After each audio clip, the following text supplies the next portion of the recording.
Ingo Wolf, the last one.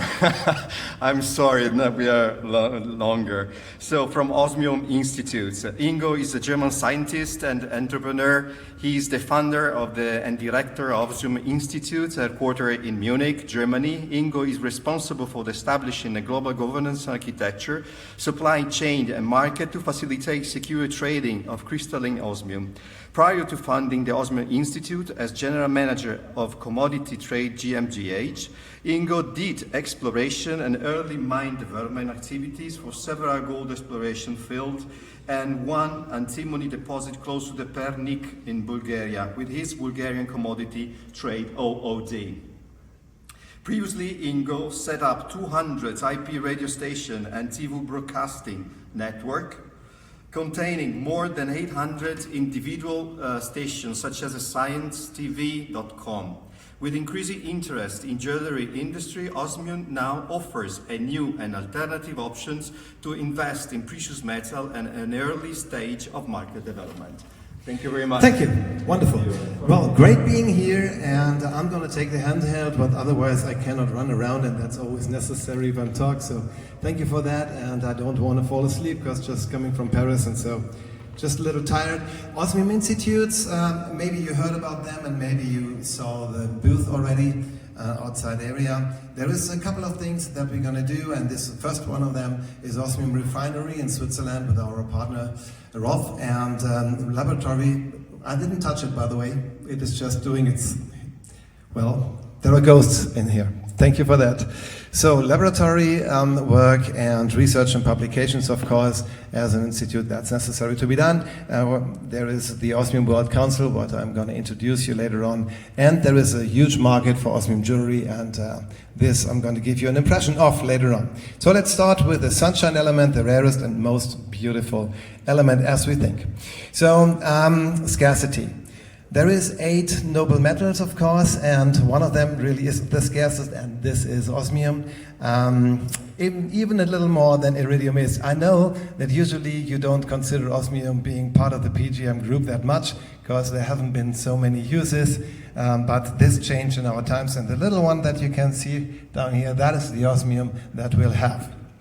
So what is the main purpose for osmium? It's non-counterfeitable. There is no option to make fraud with osmium or to imitate osmium in the crystalline structures, and that is very, very helpful, because in this case you do not have problems with the customers outside there.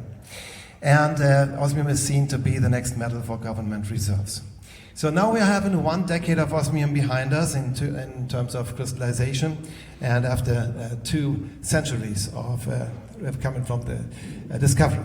So what you can see here, that is the crystallization processes are going 1 step, 2nd step, 3rd step, coming up from the mines, going to Switzerland, then being purified, then crystallized, and then it ends up in beautiful jewelry.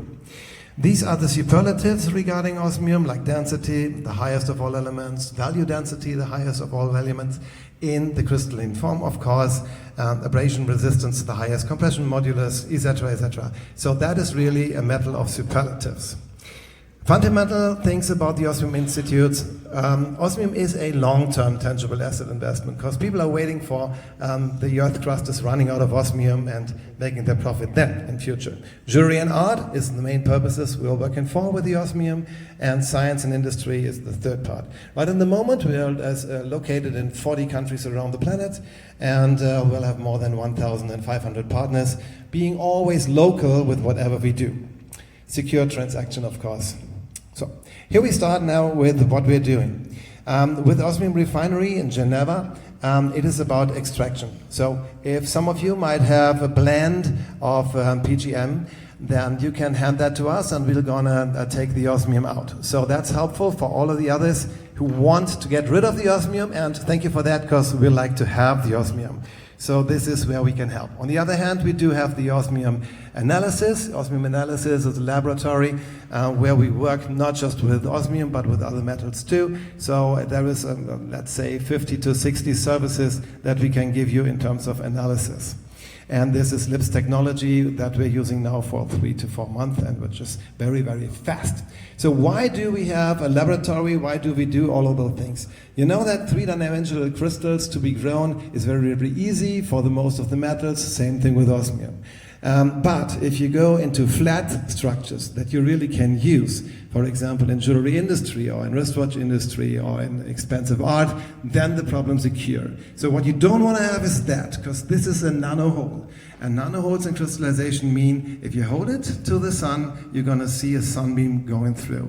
So we'll have to go in detail into every little piece and to analyze every piece so that we exactly know whether there are holes or spikes on the metal. So this is why we do have the laboratories for doing so, and this, for example, is one of those false color three-dimensional scans that you're going to see here.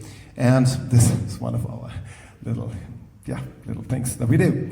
So, and this is if you see it on a larger scale, because in 1 square millimeter, the security of recognition is more than 10,000 times higher than a fingerprint, which is, I think, is really impressive, and that is why people do not counterfeit osmium. This is what you see in terms of small things with packaging and bigger things like bars and packaging. So, and this is what this beautiful surface looks like. Just to give you an impression, to be close by. Later on you can see that on the booth. And these are the objects that you can cut. By the way, wire erosion is the method that we use for cutting, because 0.002 of a millimeter is the accuracy that we can work with, and that is necessary if you work with osmium. So this is what you see in the database of osmium, and if you go into that, you can identify every piece if you compare it with a photograph just by the naked eye, or you go to an institute close by and let that be done. So here is an osmium identification code, what you see. This one is just a number that leads you to a scan where you can do this comparison so that you know that your piece is really a true one. And here is the internet site regarding that. So, but on the other hand, we're doing research and doing publications. Research in terms of we have hundreds and hundreds, let's say tons of papers, which we work with to make a compendium regarding osmium, what everything will contain that has ever been published about osmium. And this is just a little part out of it, because it's going to be published during the next month, and I think all of you will like it. We love it, of course, everything to know about osmium, even the spy story out of the 70s with osmium 187. So what is our job? We are on events, so we travel a lot, and we just inform people about osmium so that they know that, because 10 years ago, you might imagine osmium has been known by a group like that, but by nobody else, right? And this changed dramatically, because now on the Osmium World Council press review, I just measured that morning. Yesterday, we had 38 publications about osmium on the planet just on one single day. So I think we can say that osmium really is seen. So here is a couple of them from, this is for example from May, right? So what did we change in terms of trying to be better than other diamonds as other markets?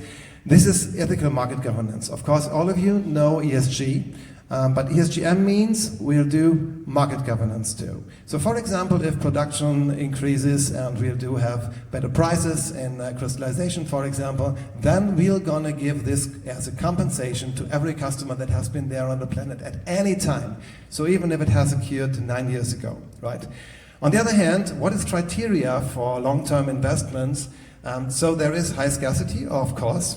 Then we have the resale, because osmium is resold into various markets, like for example the jewelry industry, wristwatch industry, etc. And here and there it's traded in between people who already have osmium and have private investments, right? And to make a comparison with this, if you try, for example, just to sinter osmium, which by the way, just a couple of weeks ago the publication came out, is toxic, so you shouldn't ever bring this to customers. If you do the resale there, then we just did a little test. So on 100 companies that we asked, none of them was able to process the osmium back to the raw osmium, or let's say that was willing to. So this is why osmium should be sold in a crystalline form, where it is safe, non-hazardous, etc. So now some expressions, just to give impressions, excuse me, just to give you an idea what is happening on the osmium markets around the world. And here are some of the things that you should have seen. I'm going through this very, very fast, because otherwise I'm going to get in trouble with the timing team over there. This, for example, is a 3.5 million euro violin with 541 pieces of osmium inserted there, and it took them 3.5 years to build it, and now it has been published or shown to the public right a couple of days ago. In Slovenia they did that. So this is what we work with. Where's the difference now, and why is the jewelry market depending on osmium now? And this is, usually you know a diamond carpet where you could put little diamonds in, and then you have a sparkling surface. But if you go into small little edges, like you can see this here, the logo on the front end side, then you cannot fit a single diamond into this edge. And so you cannot make the logo like that. And this is why osmium is used to do so. And here is a couple of applications where you can see it's always necessary to go into the edges or just to have, well, this one is really pretty. It has been done in Australia and won a prize.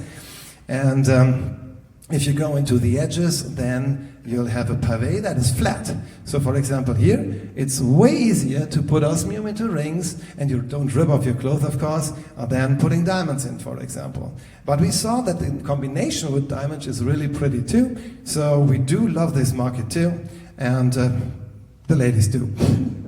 All right, so now we're going through a couple of more applications which are a little bit more for, let's say, men-related. So this is, for example, the wristwatch industry, where osmium is used a lot and more, so the requests are growing up every day. This one was the first watch that has been made, the Hublot, and the listener know we like two, of course.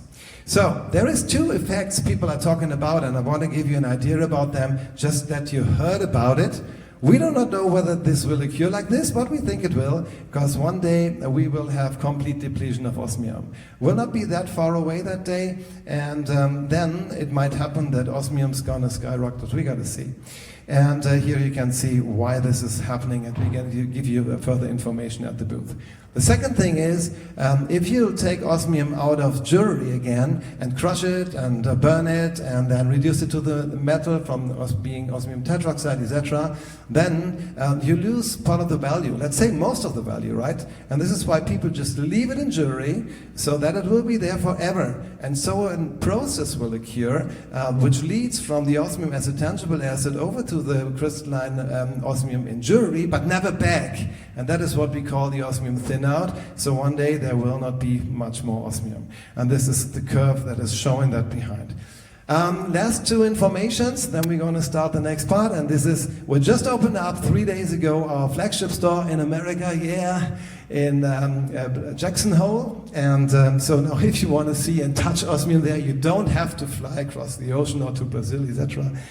You can do it right here. And this is the laboratory that we're building up in close by to Munich, in Monau at the Staffelsee. And there we'll have the laboratory and a glass laboratory so that you can see from the outside what we're doing there to show that we are transparent, and we'll have a huge flagship store there. Next thing we're going to do, and the building is right in process, is a special vault in the mountains where osmium and other goods will be stored.